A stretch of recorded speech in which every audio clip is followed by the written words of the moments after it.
This channel does not promote any violent, harmful, or illegal activities. All content provided by this channel is meant for an educational purpose only. Top quality और consistent performance के लिए सिर्फ silver pump नाम याद रखना। ফের শহরে খুন, এবার সল্টলেক জিডি ব্লকে 273 নম্বর এই বাড়িতে গতকাল রাতে একজন পরিচালককে খুন করা হয়। অভিযুক্ত বাড়িরই গাড়ি চালক, প্রাক্তন ফুটবলার প্রদীপ কুমার বন্দ্যোপাধ্যায় বা পিকে ব্যানার্জির বাড়ি এটা। বিধাননগর দক্ষিণ থানা সূত্রে জানা গিয়েছে, বাড়ির পরিচালক গোপীনাথ মোহরিকে খুন করে বাড়ির গাড়ি চালক বরুণ ঘোষ। ইতিমধ্যেই বরুণ ঘোষকে গ্রেপ্তার করা হয়েছে এবং আদালতে পাঠিয়ে তাকে হেফাজতে নেওয়া হবে বলে পুলিশ সূত্রে জানা গিয়েছে। গোপীনাথ মোহরির দেহ ময়না তদন্তে পাঠানো হয়েছে। বিধাননগর দক্ষিণ থানা সূত্রে জানা গিয়েছে, গতকাল সন্ধ্যায় পিকে ব্যানার্জির এক মেয়ে থাইল্যান্ড থেকে ফেরেন। তার ব্যাগ বাড়ির একতলায় রাখা ছিল। ব্যাগ থেকে খোয়া যায় 5,000 টাকা। সেই টাকা কে চুরি করেছে তা নিয়ে বাড়ির পরিচালক এবং বাড়ির গাড়ি চালকদের ডেকে পাঠায় প্রদীপ ব্যানার্জির মেয়ে।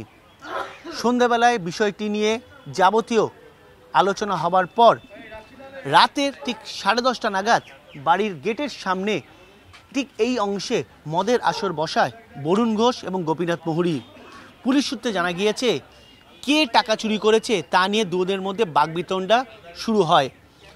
গোপীনাথ বরুণকে অভিযুক্ত করে বলতে থাকে যে যখন গাড়ি নিয়ে ফিরছিল তখনই বরুণ তাদের বাড়ির মালকিনের ব্যাগ থেকে টাকা চুরি করেছে, অর্থাৎ চোর বলে দাবি করতে থাকে।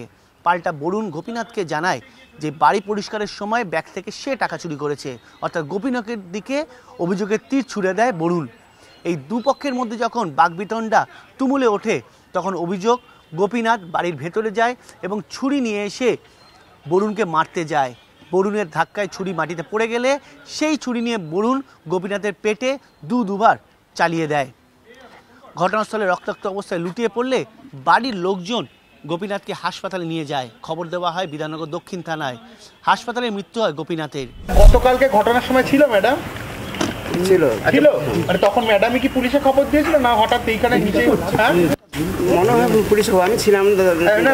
যখন এই ছুরি চালায় বা চাকু চালায় তখন ম্যাডাম ঘরে ছিল? আপনাদের পরিচারকরা সবাই ছিলেন, দেখেছিলেন? তখন কি দেখলেন? আমি দেখিনি দাদা, আমি ছিলাম না, আজকে এসে জানি না। बात बहुत अच्छा, बात विचार बहुत अच्छा करता था। हाँ, दोनों का अच्छा था।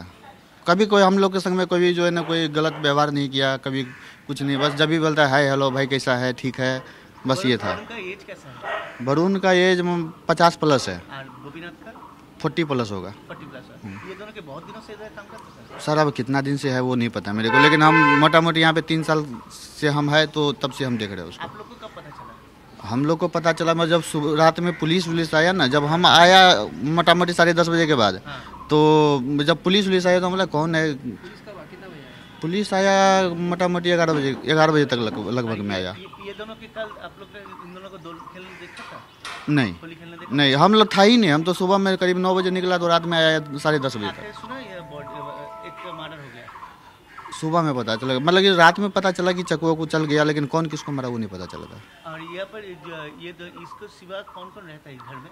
घर में अभी स्टाफ है और कौन है वो नहीं बोल पाएंगे, क्योंकि कब आता है कौन कब जाता है वो पता नहीं है। পুলিশ সূত্রে জানা গিয়েছে, এই ঘটনার পেছনে শুধুই কি টাকা চুরি নাকি অন্য কোনো বিষয় রয়েছে তা খতিয়ে দেখা হচ্ছে। এমনকি কোনো পুরনো শত্রুতা বা পারিবারিক কারণে গালিগালাজও এর পেছনে রয়েছে কিনা সেটাও খতিয়ে দেখা হচ্ছে। তবে যেভাবে মদের আসলে ছুরি দিয়ে কুপিয়ে খুনের ঘটনা ঘটল তাতে রীতিমতো আশঙ্কিত সল্টলেকের আশপাশের এলাকার বাসিন্দারাও। ক্যামেরায় অমিত দাসের সঙ্গে সায়ন্ত ভট্টাচার্য, TV9 বাংলা, কলকাতা।